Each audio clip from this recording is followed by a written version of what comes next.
আলহামদুলিল্লাহ রাব্বিল আলামিন ওয়াসসালাতু ওয়াসসালামু আলা সাইয়্যিদিনা মুহাম্মাদিন সাল্লাল্লাহু আলাইহি ওয়াসাল্লাম। আসসালামু আলাইকুম ওয়া রাহমাতুল্লাহি ওয়া বারাকাতুহু। সম্মানিত মুসলিম ভাই ও বোনেরা, আজকে আমরা একটি গুরুত্বপূর্ণ বিষয় নিয়ে আলোচনা করব। কুরবানি, তাকওয়া, নিয়ত এবং আল্লাহর কাছে গ্রহণযোগ্য আমল। কুরবানির উদ্দেশ্য।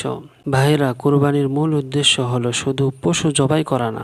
আল্লাহ তাআলা বলেন, لن ينال الله لحومها ولا دماؤها ولكن يناله التقوى منكم।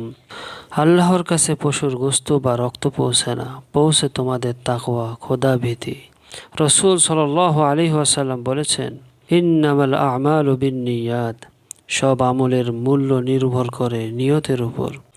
ভাইরা, একজন 20,000 টাকার ছাগল কুরবানি করলো নিয়ত খাঁটি, আর একজন 3 লাখ টাকার গরু দিল কিন্তু লোক দেখানোর জন্য।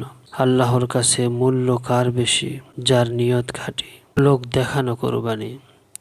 আজকের সমাজে অনেকেই ভাবে মানুষ কি বলবে, বড় পশু না দিলে মান থাকবে না। কিন্তু আল্লাহ বলেন, ওয়ামা উমিরু ইল্লা লিয়াবুদুল্লাহা মুখলিসিনা লাহুদ্দিন। আল্লাহ চান একমাত্র তার জন্যই যেন কুরবানি হয়, ইখলাস। কুরবানি কার উপর ওয়াজিব? যার কাছে প্রয়োজনের অতিরিক্ত সম্পদ আছে এবং নিসাব পরিমাণ সম্পদ আছে, তার উপর কুরবানি ওয়াজিব।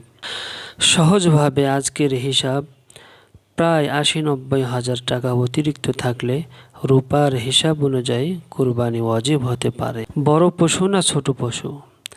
ইসলামে আসল বিষয় হলো সামর্থ্য। বড় পশু না ছোট পশু? ইসলামে আসল বিষয় হলো সামর্থ্য। আল্লাহ বলেন, লা ইউকাল্লিফুল্লাহু নাফসান ইল্লা উসআহা। আল্লাহ কাউকে তার সাধ্যের বাহিরে দায়িত্ব দেন না। হারাম টাকা দিয়ে কুরবানি।